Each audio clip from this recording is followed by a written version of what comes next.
నమస్తే, welcome to లియన్ news. మొదటి నుంచి కూడా వైసీపీ నాయకులు జగన్మోహన్ రెడ్డి అంతటి గొప్ప నాయకుడు లేడు, ఆయనకున్నంత ప్రాణహాని ఎవరికీ లేదు అన్నట్టు ప్రచారం చేసుకుంటూ వస్తున్నారు. పదవిలో ఉన్నప్పుడంటే ఓకే, పదవి పోయిన తర్వాత కూడా అవే ప్రచారాలు. మరి ఎందుకు జగన్మోహన్ రెడ్డి గారు అంత భయపడుతున్నారు? నిజంగానే ఆయనకు ప్రాణహాని ఉందా? ఉంటే ఎవరి వల్ల ఉంది?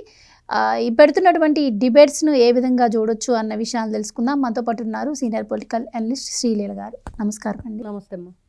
జగన్మోహన్ రెడ్డి గారు అధికారంలో ఉన్నన్ని రోజులు కూడా బయటకు వచ్చిన ప్రతిసారి చెట్లు నరకటం, పరదాలు కట్టుకొని బయటికి రావడం మనం చూసామండి. అధికారంలో ఉన్నప్పుడు అంటే సరే ప్రాణహాని ఉందో మరి అనుకోవచ్చు. ఇప్పుడు కూడా అవే వ్యాఖ్యలు చేస్తూ వాళ్ళను ప్రజలను తప్పుదోవ పట్టించే ప్రయత్నం చేస్తున్నారు అంటున్నారు. ఏంటి, ఎందుకు అసలు జగన్మోహన్ రెడ్డి గారికి అంతటి ప్రాణ భయం ఉంటే ఎవరి వాళ్ళు ఉండొచ్చు అంటారు? ఇక్కడ ఒకటి ప్రాణ భయం ఉంది అంటున్నారు కదా, ఎవరి వల్ల కూడా చెప్పాలి. ఇప్పుడు వాళ్ళు గతంలో చేసిన పనులేంటి, ఈ రోజున చేస్తున్న పనులేంటి, మాట్లాడుతున్న మాటలేంటి, అధికారంలో ఉన్నప్పుడు ఏం చేశారు, మరి 1000 మంది సెక్యూరిటీ, మరి ఇనుప కంచెలు, పరదాలు, మరి ఆయన కోసం ఫ్లైట్లో వెళ్తున్నా కూడా కింద ట్రాఫిక్ ఆపేయటం, మరి ఇంకా అట్లాంటివి చెట్లు కొట్టేయటం, పవర్ కూడా ఆపేస్తారు. ఇంకా ఎక్కడా కూడా ఏది ఎవరు చీమ చిట్టుకుమన్నా కూడా ఆ శబ్దం కూడా తట్టుకోలేడు అనమాట జగన్మోహన్ రెడ్డి. అంత భయస్తుడు. అంత భయం గలవాడివి 4 గోళ్ల మధ్య కూర్చోకుండా ఎందుకు వస్తున్నావు జనాల్లోకి? సరే, నీకు ప్రాణహాని ఉంది, సెక్యూరిటీ ఇచ్చారు, Z+ కేటగిరీ ఉంది, వచ్చావు. వస్తే అసలు ఎవరి వల్ల నష్టం జరుగుతుంది? ప్రతి సందర్భంలో మనం చూస్తున్నాం. ప్రతి సందర్భంలో ఎవరొకరు పోవటమే, ఎవరొకరు కారు చక్రాల కింద పడి నలిగిపోవటమే, ఎవరో ఒకరు తల్ల పగలగొట్టుకోవటమే. పోలీసులను కూడా లెక్క లేకుండా వీళ్ళు రాళ్లతో చెప్పులు అన్నీ కూడా ఈయన కాన్వాయ్లో తెచ్చిన రోజులు మనం చూడలేదా? మొన్న పొదిలి పొగాకు పర్యటనకు వచ్చినప్పుడు మహిళలను రాళ్లతో తలలు పగలగొట్టలేదా? మరి ఎవరి వల్ల ఎవరికి ప్రాణహాని ఉంది? ఎందుకు జగన్మోహన్ రెడ్డి సాక్షాత్తు ఒక పర్యటనలో మాట్లాడుతూ చంద్రబాబు నాయుడు రోడ్డు మీద షూట్ చేయాలని చెప్పి అన్నాడు కదా. మరి వీళ్ళ ఎవరైతే స్పీకరు ఒకప్పుడు తమ్మినేని సీతారాం, ఆ బ్లాక్ కమాండర్స్ని తీసేయండి, అరగంటలో లేపేస్తాను చంద్రబాబు నాయుడు, ఫినిష్ అన్నాడు కదా, అందరూ విన్నారు కదా. మరి వీళ్ళు ఎందుకు మాట్లాడారు అప్పుడు? బోరుగడ్డ అనిల్ కూడా మా జగనన్న ఒక్క నిమిషం అంటే చాలు అబ్బా కొడుకులు ఇద్దరిని లేపేస్తానన్నాడు కదా. ఏంటి, గోడకున్న చొక్కా తగిలిచ్చిన చొక్కా వేసుకున్నాను సేపులో. మరి ఈ మాటలో సమాధానం చెప్పాలి వీళ్ళు. ఎంతమంది వీళ్ళందరూ కూడా ఎన్ని రకాలుగా మాట్లాడారు, చేసి చూపించారు, ఇళ్ల మీదకి వెళ్ళి దాడులు చేశారు. అక్కడ ఏమీ లేని దానికి కూడా ఏ సెక్షన్స్ పెట్టారో కూడా వాళ్ళకి తెలియకుండా, కనీసం FIR కూడా లేకుండా, నోటీసులు ఇవ్వకుండా వాళ్ళని అరెస్ట్ చేసి ఎంత దుర్మార్గంగా ప్రవర్తించారు.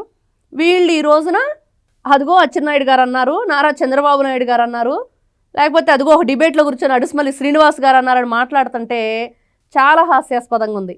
ఆ డిబేట్ నడిపే ఆయనకి మాట్లాడే విధానం తెలియట్లేదు, ఆ మాట్లాడే అతనికి అంతకంటే తెలియట్లేదు. ఇప్పుడు ఒకసారి మనం ఇదిగో ఇతని గురించి మాట్లాడుతున్నామంటే అంతకుముందు వీళ్ళు ఏం చేశారనేది కూడా వస్తుంది కదా. ఒక వేలు చూపిస్తున్నామంటే మిగతా వేళ్ళన్నీ ఎటువైపు చూపిస్తున్నాయి? ఈ రోజున అందరికీ తెలిసిన విషయం. ఏంటి జగన్మోహన్ రెడ్డి అంటే ఏంటి, వాళ్ళ తండ్రి అంటే ఏంటి, మరి ఆ తర్వాత బాబాయ్ హత్యకు కారణం ఎవరు, మరి ఆ తర్వాత పరిటాల రవి హత్య విషయంలో ఏం జరిగింది, నిన్నగా మొన్న పరకామణి, వీళ్ళ ఛానల్లో ఏం రాశారు, వీళ్ళ పేపర్లో నారామణి అని రాస్తారా? ఏమైనా సంబంధం ఉందా నారా చంద్రబాబు నాయుడు గారికి? అంటే నారాసుర రక్త చరిత్ర రాస్తేనే మాకేమీ ఇదిగా లేదు, ఏం చేస్తారు, మా ఇష్టం వచ్చినట్లు మేము రాసుకుంటాం, మా ఇష్టం వచ్చినట్లు మేము మాట్లాడతాం. 2019కి ముందు కూడా ఇదే ప్రచారం చేసి జగన్మోహన్ రెడ్డి గారి కోడికత్తి విషయం మీకు గుర్తుండే ఉంటుంది. ఇలాంటి ప్రచారాలు చేసి అధికారంలోకి డ్రామా ఆడారు. సో ఇక మీదట ప్రజలు అంటే దానికి సంబంధించి నిజాలు ఏంటి అని ప్రజలు కూడా తెలుసుకోవడం జరిగింది. కాబట్టి ఇక మీదట ఈ ప్రాణభయం డ్రామాలను ప్రజలు నమ్మే అవకాశం ఉంటుందంటారా? అసలు నిజంగానే ఒక గొప్ప సంఘ సంస్కర్త, లేకపోతే ఒక గొప్ప నాయకుడు, లేకపోతే నక్సలిజాన్ని అణచివేశాడు, మావోయిస్టులను అణచివేశారు, ఉగ్రవాదులను అణచివేశాడు అన్న వాళ్ళకంటే ప్రాణభయం ఉంటుంది అనుకోవచ్చు. అసలు జగన్మోహన్ రెడ్డి గారు ఏం చేశారని ఎందుకు అంత భయపడాల్సి వస్తుంది, ఎందుకు అంత భయపడుతున్నారన్నారు? అక్రమంగా ఆస్తులు, దానిలో IASలను IPSలను ఇరికించడం, ఈయన మరి ఎంతమందిని ఎన్ని విధాలుగా డబ్బులు ఇచ్చి మేనేజ్ చేస్తున్నాడు అనేది కూడా చూస్తున్నాం. ఎక్కడ ఏ కార్యక్రమం జరిగినా వాళ్ళ పార్టీకి సంబంధించి దానిలో ఈయన ఇన్వాల్వ్మెంట్ అనేది చూస్తున్నాం. ఎన్ని లక్షల కోట్ల రూపాయలు కొట్టేశారు. ఆయనకు భయం అనమాట. ఇదిగో నేను ఈ తప్పు చేస్తున్నాను, ఇదిగో ఈ మద్యం మాఫియా నడిపించాను, ఇన్ని కుటుంబాలు ఇబ్బంది పడ్డాయి తెలుసు, ఆ మందు తాగితే చనిపోతారని చెప్పి తెలుసు, దానివల్ల హాని ఉందని చెప్పి తెలుసు, నేను డబ్బులు కొట్టేస్తున్నానని చెప్పి, మరి వాళ్ళ వల్ల హానే కదా జగన్మోహన్ రెడ్డికి. అందుకని ఆయనకు భయం. ఆయనలో ఆ ఇన్సెక్యూరిటీ ఫీలింగ్ ఉంది కాబట్టి ఆయన ఏదో నాకు జరిగిపోయిద్ది, ఏదో ఇతర దేశాల్లో కూడా వీళ్ళకి మాఫియా నడిపించారు, ఈ మద్యం ఇదంతా కూడా కల్తీ మద్యం, అక్కడి నుంచి కూడా ఏదో వస్తాయి అనేది గతంలో ఆయనకు ఒక భయం ఉందనేది మనం ఎన్నో సందర్భాల్లో విన్నాం. కానీ అంతకంటే అవన్నీ చెప్పుకోకుండా వీళ్ళు నారా చంద్రబాబు నాయుడు గారి పేరు లేకపోతే అచ్చెన్నాయుడు గారి పేరు ఇది వేస్తున్నారు కదా, అది హాస్యాస్పదంగా ఉంది. అవును, ఇప్పుడు ఈ రోజున ఇట్లాంటి భూతాన్ని బంధించాలి, లేకపోతే ఇట్లాంటి ప్రేతాత్మని బంధించాలి, ఇది బయటకు వస్తే చాలా ప్రమాదం అని చెప్పి అందరం చెప్పుకుంటున్నాం. 11వ ఎమ్మెల్యేగా ఈ రోజున పులివెందుల ప్రజలు అసహించుకొని డిపాజిట్లు కూడా లేకుండా చేశారు జెడ్పీటీసీ ఎలక్షన్లో. మరి అంతకుముందు చూస్తే 2019 నుంచి 24 వరకు ఈయన చేసిన ఘనకార్యాలన్నీ చూసి బాబు నువ్వు మాకు అక్కర్లేదు, ఇట్లాంటి రాజు మాకు అవసరమే లేదని చెప్పేసి 151 స్థానాల నుంచి 11కు పరిమితం చేశారు. అది కూడా భయపెడితే వచ్చినాయి ఆ 11 స్థానాలు వాలంటీర్లతోటి. ఇదిగో మీ చిట్టా మొత్తం మా చేతుల్లో ఉంది, నెక్స్ట్ జగన్మోహన్ రెడ్డి వస్తున్నాడు, అన్న వచ్చాడంటే ఏం లేదు రప్పరప్ప అని చెప్పి బెదిరించారు, మీకు వచ్చే పథకాలు ఏమి రావని. వాళ్ళు అలా మౌల్డ్ చేశారు. ఎవరు వీళ్ళ స్పెషల్గా ఉన్న టీం ఒకటి ఉంది కదా నా సైన్యం అని చెప్పాడు జగన్మోహన్ రెడ్డి, వాలంటీర్లు వాళ్ళతోటి. ఇది వీళ్ళ చరిత్ర. వీళ్ళు ఈ రోజున మరి ప్రాణభయం పలానా వ్యక్తులు ఈ విధంగా మాట్లాడుతున్నారని చెప్పేసి పేరున విమర్శిస్తూ మాట్లాడుతుంటే, అయితే ఇక్కడ నిజంగా జగన్మోహన్ రెడ్డి గారికి ప్రాణభయం ఉందా, లేదు అంటే ప్రజల్లో ఒక సెంటిమెంట్ని రగిలించేందుకు ఈ విధంగా ప్రచారం చేస్తున్నారు అన్నది తీసి పక్కన పెడితే, అసలు ఒక నాయకుడు ప్రజానాయకుడు అంటే ఎలా ఉండాలి, అన్నింటికీ ముందు ప్రాణాలకు తెగించి ప్రజలను రక్షించేవాడే ప్రజానాయకుడు అంటారు. సో అధికారంలో ఉన్న రోజులు ప్రాణభయంతో ప్యాలెస్లో కూర్చోవడం, అధికారం పోయిన తర్వాత కూడా ఇప్పుడు కూడా నాకు ప్రాణభయం ఉంది అని చెప్పి ప్రచారం, ఇలాంటి నాయకుడు ప్రజలకు అవసరం అంటారా? ఖచ్చితంగా అవసరం లేదు, అందుకనే కదా పక్కన పడేశారు. నీకు ప్రతిపక్ష హోదా కూడా అవసరం లేదనే పక్కన పడేశారు.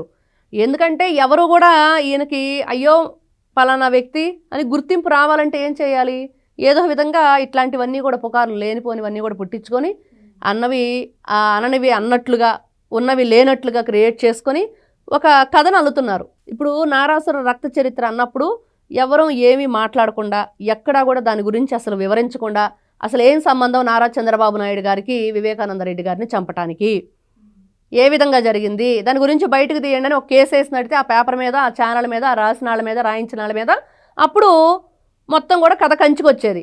అప్పుడు ఎవరు పట్టించుకోలేదు, అసలు స్వయంగా నారా చంద్రబాబు నాయుడు గారే పట్టించుకోలేదు. మరి ఆయన కదా ఆ రోజున వేయాలి కేసు. సరే వియ్యానికైనా కయ్యానికైనా సమవుజ్జి ఉండాలి, వాళ్ళతో కయ్యానికైనా కూడా నాకు సమవుజ్జి లేదు, రాసుకుంటే రాసుకున్నారని వదిలేశారు. దానివల్ల ఏం జరిగింది, వాళ్ళు చెప్పిన అబద్ధాలు నమ్మారు.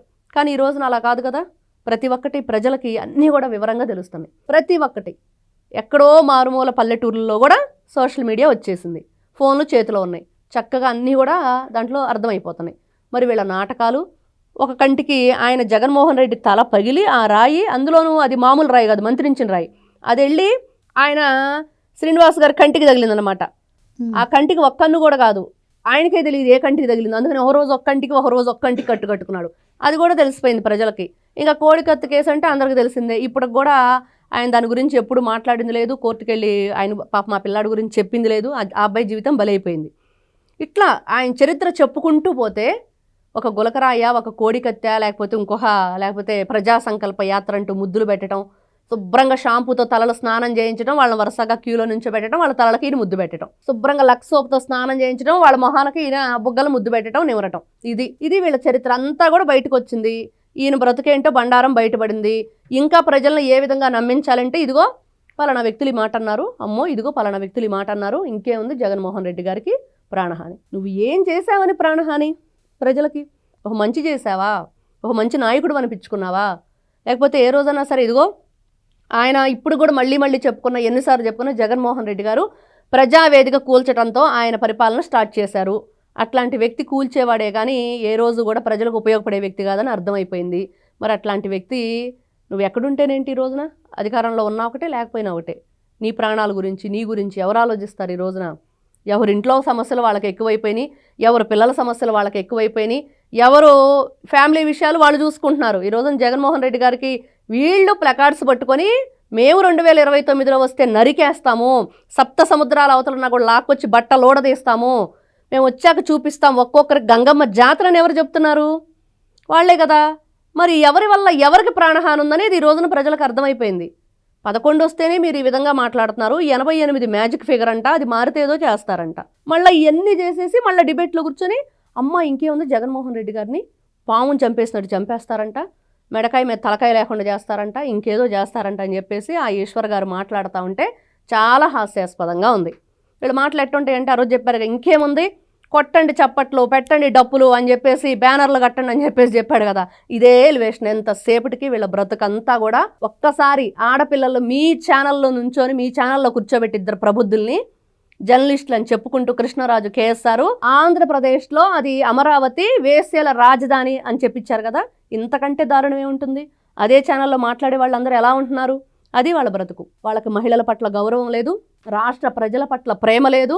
అంతకంటే నా రాష్ట్రం, నా రాజధాని అనేది ఎక్కడ వాళ్ళకు కొంచెం కూడా మన అనేది లేదు. వాళ్ళకి ఒక నేషనల్ కానివ్వండి, ఒక ఇది కానివ్వండి, ఎక్కడ కూడా వాళ్ళకి ఒక మంచి గౌరవం. మనం ఒకసారి ఏదైనా ఒక ఫ్లాగ్ చూసినా, నేషనల్ యాంథమ్ వచ్చినా కూడా వెంటనే మనలో లేని ఉత్తేజం వస్తుంది, వెంటనే లేచి నిలబడతాం ఎక్కడున్నా కూడా. జగన్మోహన్ రెడ్డి గారికి అవి లేవు. వాళ్ళకి నేషనల్ యాంథమ్ రాదు. ఆ ఫ్లాగ్ హేస్టింగ్ చేసేటప్పుడు ఎలా చేస్తారో తెలియదు.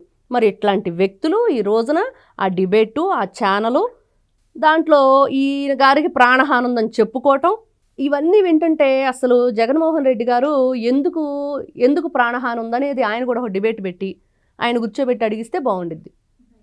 ఎవరైనా వస్తాం మాట్లాడటానికి జగన్మోహన్ రెడ్డి గారితో రెడీగా. ఎందుకు బాబు నీకు ప్రాణహాని ఉంది చెప్పు అంటే చెప్తే ఆయన మేమందరం వింటాం. అంతే తప్పించి ఇదిగో పలానా వ్యక్తులు వాళ్ళు పలానా ఛానల్లో ఇలా మాట్లాడారు, ఎందుకు జగన్మోహన్ రెడ్డి గారి గురించి భయపడుతున్నారంటే ఎవరు భయపడట్లా. మీరు భయపడి మేము వస్తే ఇదిగో ఈ విధంగా చేస్తామని చెప్తున్నారు. మీరు ఎందుకు చెప్తున్నారు ఆ మాట? ఆ ప్లకార్డ్స్ ఎందుకు పట్టుకున్నారు? ఆ డైలాగులు ఎందుకు చెప్పారో చెప్తే దానికి సమాధానం ఆటోమేటిక్గా ప్రజలు చూపిస్తారు. Thank you so much. నమస్తే. Please subscribe to Leo News for more videos.